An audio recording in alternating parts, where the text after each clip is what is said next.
Oke, Assalamualaikum warahmatullahi wabarakatuh.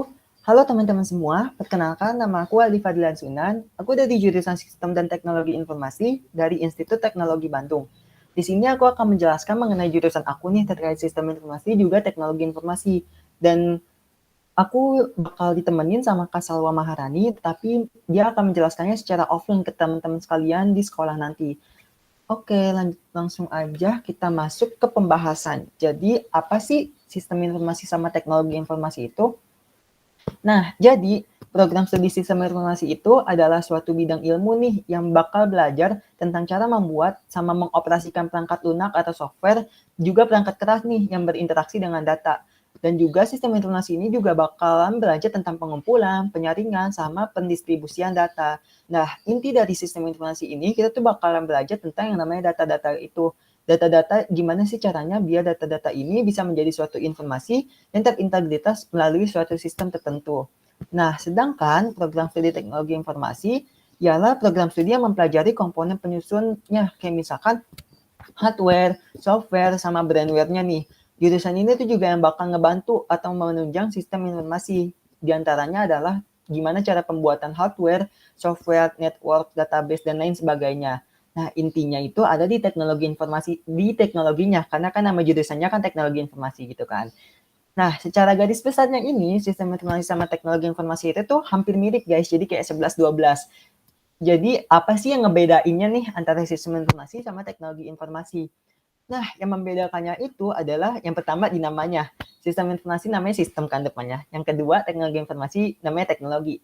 Nah, tapi selain di namanya ini, ada yang membedakan yang lainnya, yaitu di pembelajarannya. Fokus pembelajaran di sistem informasi itu gimana sih cara kita berinteraksi dengan data-data yang ada agar data-data tersebut tuh bisa menjadi suatu informasi yang efisien dan terintegritas gitu dalam suatu sistem. Nah, kalau misalkan teknologi informasi itu, kita tuh fokus utama itu gimana sih cara belajar mengembangkan teknologinya, teknologi untuk menyampaikan informasinya. Nah, teknologi itu yang tadi udah aku jelasin sebelumnya, mencakup hardware, software, sama brandware. Jadi seperti itu teman-teman perbedaannya. Oke, selanjutnya apa aja sih yang dipelajarin di jurusan sistem informasi sama di jurusan teknologi informasi? Yang pertama, itu tuh yang pastinya, karena kita kan juga ada di fakultas komputer, jadi hal pertama yang bakal dipelajarin itu adalah programming atau coding.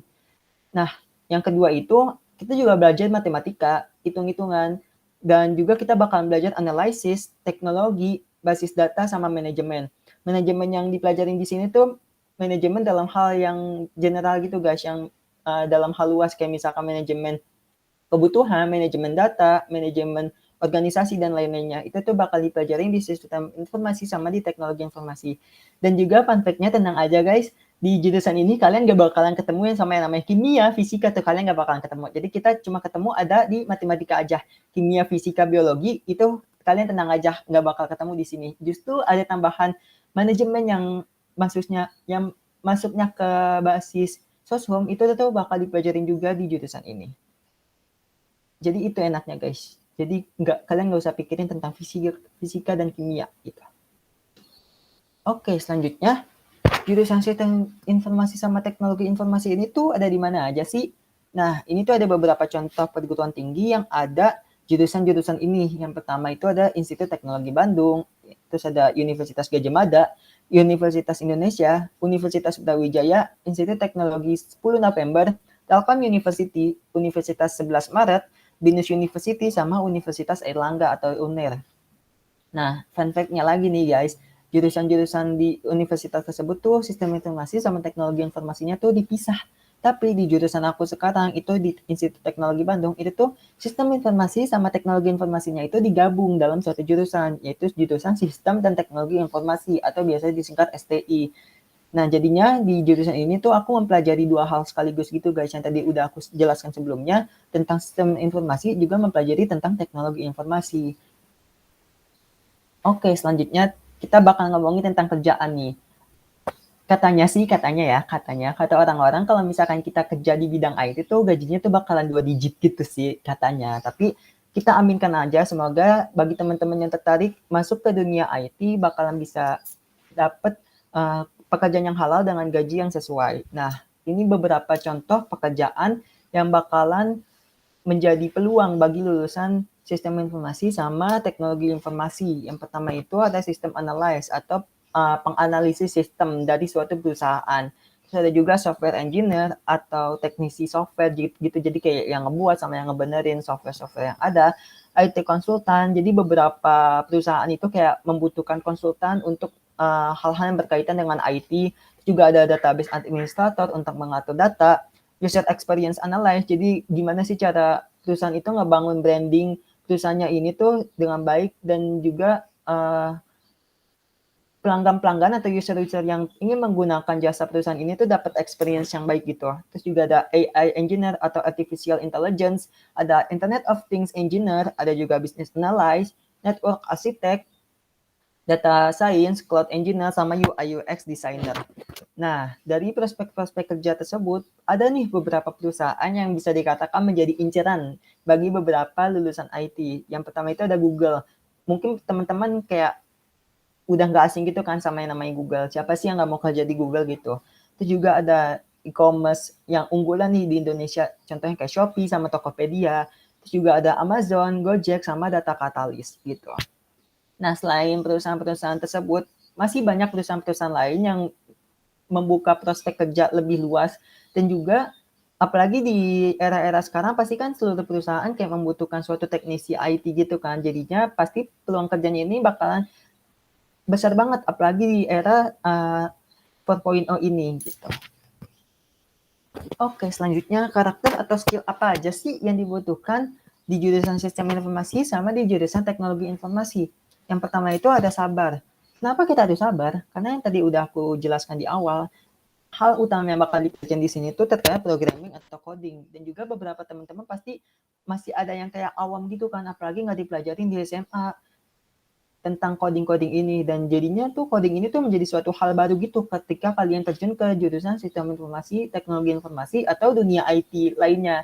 Dan makanya ketika kalian mempelajari suatu hal baru termasuk coding ini, kalian tuh mesti sabar gitu. Jadi kita tuh nggak bisa langsung bisa gitu. Jadi kayak ada progresnya gitu. Jadi harus sabar.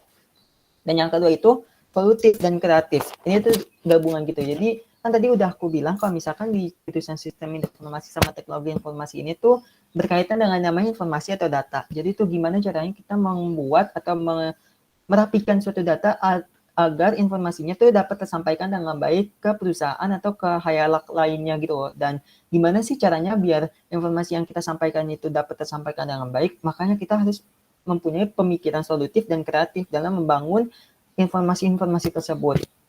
Dan selanjutnya itu adalah mampu bekerja sama. Tadi udah aku jelaskan juga kalau misalkan di jurusan ini tuh kita berkaitan dengan yang namanya informasi yang bakal disampaikan ke perusahaan atau ke banyak orang gitu. Makanya itu kita harus mampu bekerja sama dengan beberapa orang. Apalagi kalau misalkan kita tuh kayak udah masuk ke dunia kerja atau di dunia organisasi gitu. Contoh cakupan yang lebih kecilnya itu kita harus mampu bekerja sama dengan divisi-divisi lainnya agar informasi yang kita sampaikan tuh nggak salah gitu ataupun nggak berbeda dengan apa yang diminta. Yang kelima itu ada memerlukan logika yang baik. Nah, memerlukan logika yang baik ini sebenarnya masih berhubungan dengan sifat sabar, karena tuh memerlukan logika yang baik ini tuh bisa diartikan dalam mempelajari skill programming. Gimana sih cara mempelajari skill programming yang baik, itu tuh kalian harus memerlukan logika yang baik. Kenapa? Karena programming itu tuh kan ada beberapa bahasa. Contohnya kita ambil contoh kayak misalkan Python, C++, Java, dan lain-lainnya gitu. Dan itu semuanya bahasa komputer gitu. Dan kalau misalkan kalian awam, kalian tuh pasti kayak bingung, ini tuh bahasa apa sih kok, kenapa bahasanya kayak gini, kenapa programnya jadinya jalannya kayak gini. Nah, makanya itu kalian tuh harus memerlukan logika yang baik agar tuh kalian bisa menerjemahkan bahasa-bahasa komputer tersebut ke dalam bahasa diri kalian sendiri. Jadi kalian bisa ngerti gitu apa yang diminta dan programnya itu bisa berjalan dengan baik gitu. Dan selanjutnya itu adalah teliti. Ini tuh juga berhubungan karena tuh kita kan bakal bekerja dengan yang memerlukan informasi gitu.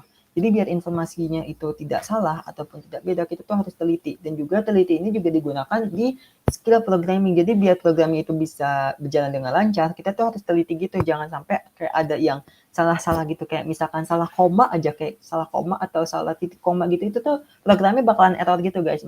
Makanya kita harus teliti dalam belajar gitu. Dan sebenarnya itu masih banyak banget karakter atau skill-skill lain yang bisa kalian kembangkan ketika kalian masuk ke jurusan ini. Oke, lanjut aja. kita bicara lomba dan kompetisi. Jadi kalau misalkan kalian yang kayak hobi banget nih ikutan lomba di SMA, atau kalian yang belum pernah ikutan lomba di SMA, itu tuh kalian jangan khawatir, karena ketika kalian masuk ke jurusan sistem informasi sama teknologi informasi ini, peluang lomba di dunia perkuliahan itu tuh banyak banget yang bisa kalian ikutin, dan itu tuh bakal berpeluang banget gitu untuk mencetak prestasi.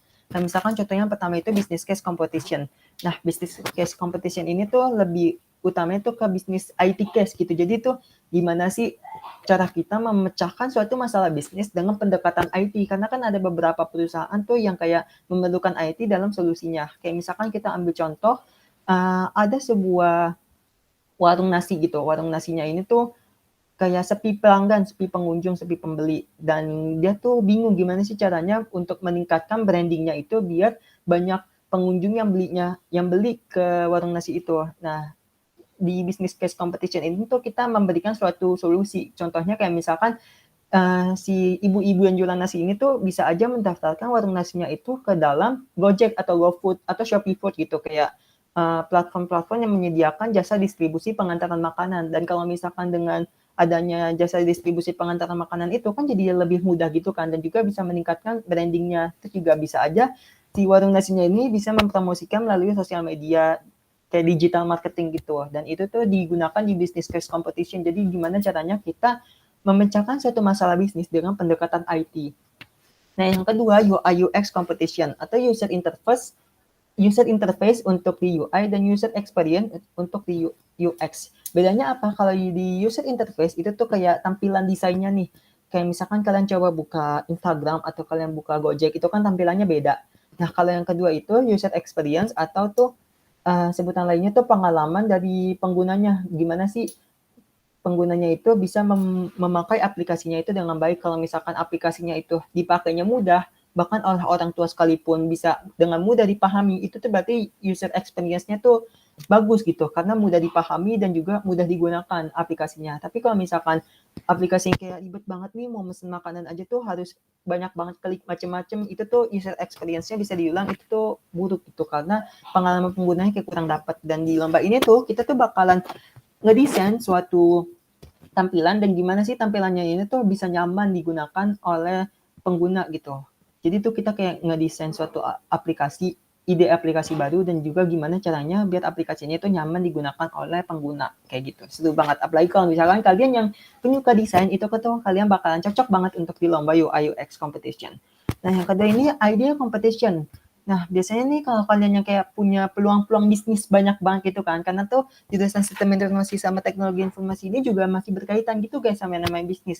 Kalian bisa banget ikutan lomba idea competition buat menyalurkan ide-ide bisnis kalian. Nah, karena kalian jurusan yang ada di dunia IT, kalian bisa banget memasukkan hal-hal yang berbau dengan IT ke ide bisnis kalian gitu guys. Jadi kayak kalian bisa menambah suatu nilai tambahan gitu. Dan yang terakhir, enggak yang terakhir, dan yang keempat itu adalah hackathon.